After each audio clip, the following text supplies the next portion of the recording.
Paano magbayad online ng SSS contribution at SSS loans via Gcash? Guys, in this video, tuturuan ko naman kayo on how to pay your SSS contribution online. Gamit lamang po ang ating Gcash account. Kung wala ka pang Gcash, i-click mo na ang Play Store at mag-download ka na ng Gcash. Kung meron naman, click Gcash. So, yan. Wait po natin. So, dito po tayo. Enter your PIN. And then, wait po natin makapasok tayo sa ating Gcash wallet. So, para makabayad po tayo ng ating SSS ng monthly payment natin, contribution, napakadali lamang po, napakasimple kung paano tayo magbabayad ng ating contribution online na hindi na po tayo pupunta sa mga over-the-counter po, sa mga bayad center, sa mga bangko para po pumila pa at magbayad po ng ating contribution. In Gcash, napakasimple lamang po. I-click lamang po natin ang Pay Bills. So, yan. Makikita natin ang ating Pay Bills. Dito sa ating Pay Bills, malapin po natin yung icon ng government dahil nandito po ang different government agencies na pwede po pala tayong magbayad. So, yan, may mga LGU po. Dito, nandito rin po ang BIR, BSP. So, dito may mga options po ng mga government agencies na pwede po tayong magbayad. Even DFA, nandito rin. LTFRB, Marina, MMMDA, PSA Helpline.PH, pwede rin po pala tayo dito magbayad. Even the Pag-ibig, yung Pag-ibig Employer ESRS, pwede rin po pala tayo. Hindi lang po pala SSS contribution ang pwede po nating bayaran at ang SSS loan. So, click lang po natin itong SSS contribution. So, dito nakikita po natin sa screen na nasabi po dito, SSS contribution payment will be posted real-time. Ibig sabihin, real-time po. So, meron tayo ditong type ng account na isi-select natin. So, for example, yung PRN natin. Click lang natin ang PRN. And then, kung meron na tayong PRN, ipapasok lang po natin ang ating 14 digits na PRN number. And then, yung amount po na ating babayaran. And payer type.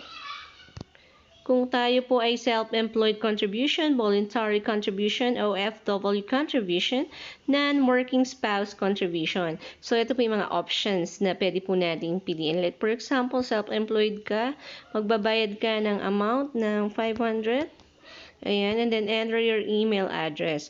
So, yan, ganito lamang po kasimple on how to pay your SSS online via Gcash na hindi ka na mahihirapang pumila. Napaka-hassle po na gamitin, hassle-free na gamitin po ang ating Gcash sa pagbabayad po ng ating bills or ng ating SSS contribution, even the SSS loan. Try po natin i-click din ang SSS loan, click pay bill. Balikan po natin ang government. Para isang turo na lang po. So, i-click natin dito kung magbabayad tayo ng ating SSS loans RTPL. Ito po yung kanyang screen. Aside doon, meron din po palang PRN. Open mo lang iyong My SSS account and then mag-create ka ng iyong PRN for this month sa pagbabayad ng iyong loan. And enter mo lamang po ang iyong account number, ang payer type. Ganun din, individual or employer ka. Kung self-employed ka, individual. Kung may employer, employer po ang ating pipiliin. Ang country.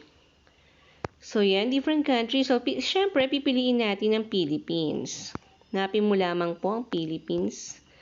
Yan, hindi yan mawawala sa listahan ng mga bansa. Yan, Philippines. Yan. So, yan ang Philippines. So, i-click mo lamang yun. Then, enter mo yung amount, email address. So, for security reason, kaya hindi po tayo naglagay ng mga number dyan, i-click na lang po natin yung next hanggang sa maging ayos na po or fully transacted po yung ating payment dito sa SSS loan and contribution. So, balik na po tayo. So, yan. As you can see po, ganun lang po kasimple ang pagbabayad ng ating SSS contribution and SSS loan. kung nahihirapan po tayong lumabas because of exposure po na hindi tayo ma-expose po sa labas, makakatipid naman po tayo din ng ng effort din po natin sa pamasahe din po, tipid din po tayo. And dito na lang pong Gcash account ang ating gamitin to pay our SSS contribution and SSS loan. Para updated po tayo, hindi po siya ma-delay ng payment. Minsan nakakatamad lumabas. So, dito po, pag once na na-click mo na itong ating Gcash, real time po, posted na po ang ating payment. So, ganun lamang po kasimple ang pagbabayad dito sa Gcash account. I'm done with this video. I hope po na may natutunan po kayo sa simpleng way or tutorial ko na i-share ko po sa inyo. And be updated po sa mga susunod ko pa pong tutorial videos dito sa YouTube na ang mission ko po ay share knowledge and learnings po.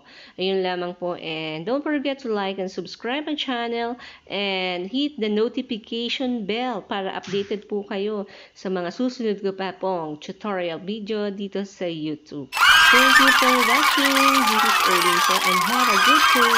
Bye!